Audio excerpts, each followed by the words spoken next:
Assalamualaikum warahmatullahi wabarakatuh. Selamat datang Ilati kembali lagi di this channel. Bagaimana kabarnya IoT? Semoga diberikan kesehatan dan dimudahkan dalam segala urusannya. Pada episode Risk Horror kali ini, gue dapat cerita dari Kang Iyang Ridwan, dimana dia akan menceritakan cerita mistisnya ketika mendaki Gunung Cikuray. Bagaimana ceritanya? Sebelum menuju ceritanya, alangkah baiknya yang belum subscribe, tolong klik tombol subscribe, bantu channel ini berkembang. Oke, klik tombol subscribe, jangan lupa aktifin loncengnya juga. Udah siap? Oke, let's watching.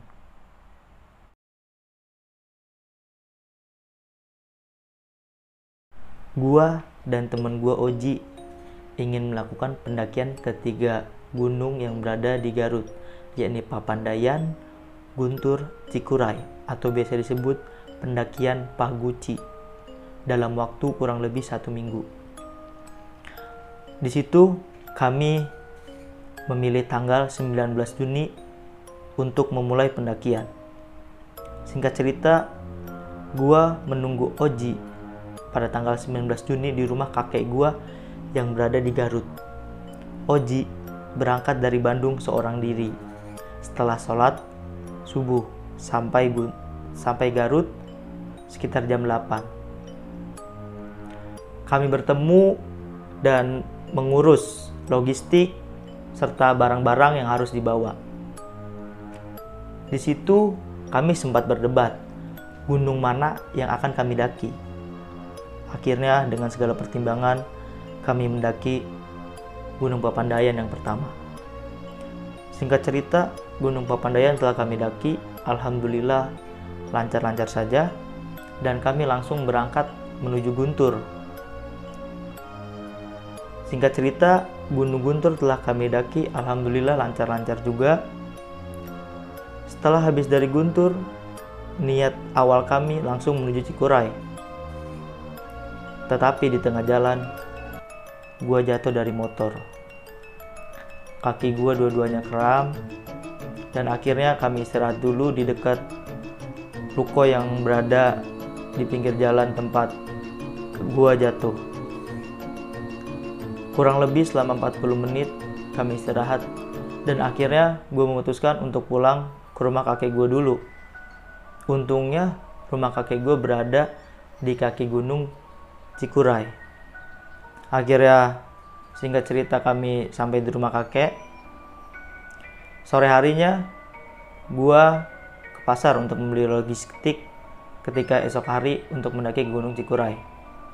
Pada malam harinya gua dan Oji nonton video di YouTube tentang cerita mistis di gunung Indonesia. Dan di situ ada 10 gunung, dan yang ke-10 itu adalah Gunung Cikuray. Terus gue istirahat,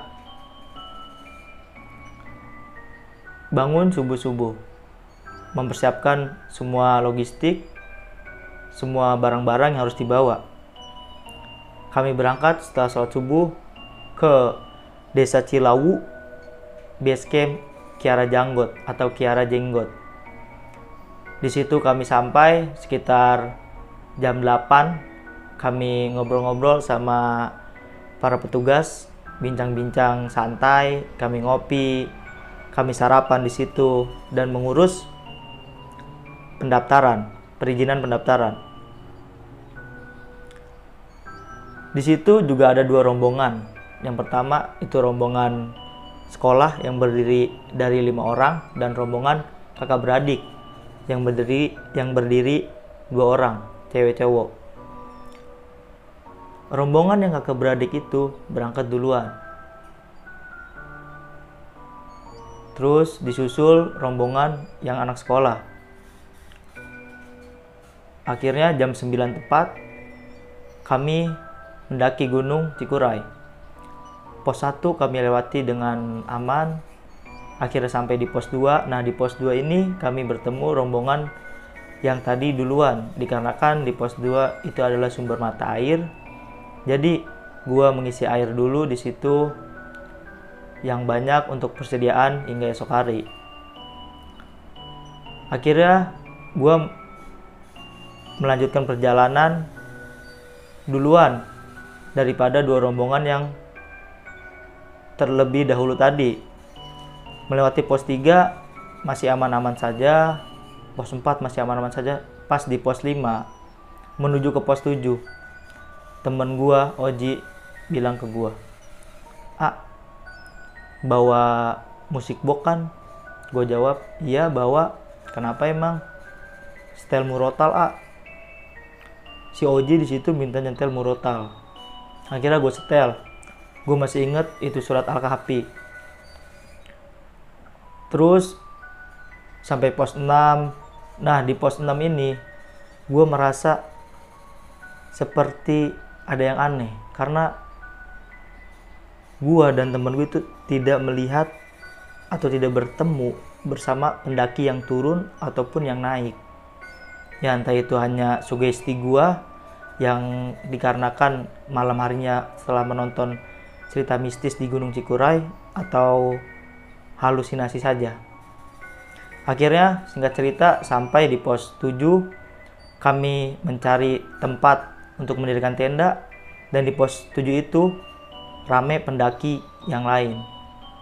Kami sudah menemukan tempat tenda dan kami mendaki ke puncak untuk melihat pemandangan yang indah.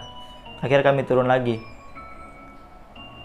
Pada pendakian kali itu kami mungkin cukup sangat cepat ya. 7 jam sudah sampai puncak. Dari jam 9, 10, 11 sampai jam 3 kami sudah sampai puncak. Asar pun tiba, akhirnya kami sholat asar. Terus beres-beres, biasa ngopi, makan. Singkat cerita, waktu maghrib pun tiba. Nah di waktu maghrib ini ada 2 pendaki yang lain dari daerah Cilawu itu bergabung bersama kami.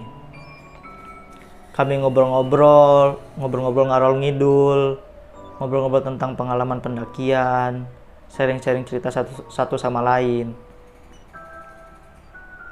Tiba saatnya pas jam 10 malam. Lampu-lampu tenda kan sudah pada nyala. Ada yang warna putih, warna oranye, warna kuning, atau warna yang lainnya. Pas gue nengok ke tenda gue sebelah kanan, gue baru kali ini mendaki ngeliat makhluk itu. Gue ngeliat kuntilanak, jubah putih, rambutnya panjang menutupi muka. Di situ gue kaget, gue istighfar. Tapi langsung hilang itu setannya. Di situ gue langsung masuk ke tenda dan gue bilang ke temen gue, Oji, gue mau istirahat. Padahal biasanya ketika gue mendaki, gue itu tidur di atas jam 12 malam. Akhirnya gue istirahat, tapi si Oji masih di luar. Oji belum tahu apa yang gue lihat. Gue tidur, akhirnya waktu subuh pun tiba. Kami sholat subuh, makan, masak-masak, dan jam 10 pagi kami summit ke puncak lagi untuk melihat kembali keindahan yang diciptakan oleh Allah Subhanahu wa Ta'ala. Di situ kami ngambil foto, kami turun lagi dan packing ulang untuk turun ke base camp. Pas sampai pos 6, di situ kami merasakan hal aneh juga, seperti hal yang pertama kali mendaki, yakni hawa yang sangat tidak enak. Di situ juga ada namanya tempat yang bernama hutan lumut. Di situ gua ingin foto di hutan lumut tersebut. Gua minta teman gua buat motoin. Ji, motoin AA di sini dong. Oji bilang jangan di situ fotonya, nanti aja di sana. Kata gua di sini aja Ji, AA pengen di sini fotonya. Oji bilang jangan di situ, cepet jangan di situ. udah turun. Oji akhirnya minta turun. Singkat cerita, kami turun, alhamdulillah sampai dengan selamat di base camp. Itu sekitar jam 2 kita sampai. Kita bersih-bersih, istirahat, sholat.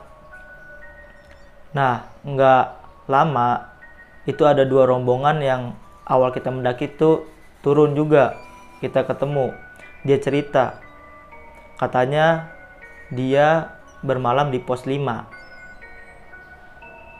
Dia itu ngedengar suara orang cewek nangis. Itu suara itu tertatih-tatih sampai menyayat-nyayat hati. Dia cerita seperti itu, 2 rombongan tersebut. Ya, akhirnya gue juga cerita ke Oji, bertukar cerita. Oji nanya, semalam kenapa tidur duluan? Tumben biasanya tidur malam. Iya Ji, ngeliat kuntilanak. Si Oji langsung kaget pas gue ngomong kayak gitu. Terus Oji juga bilang, tadi pas minta foto di hutan lumut, itu ada monyet yang bentuknya aneh. Makanya Oji minta cepet-cepet turun. Ya, akhirnya kita udah selesai cerita-ceritanya, packing ulang, dan kami pun pulang ke rumah kakek gua. Dan alhamdulillah kami selamat sampai rumah kakek gua. Oke, Ilati, bagaimana ceritanya? Gua sih bawain ceritanya tadi seram, merinding ya. Coba menurut kalian seram apa enggak cerita kali ini? Coba tulis di kolom komentar, oke? Oh iya, ada pesan dari Kang Iyang Ridwan nih.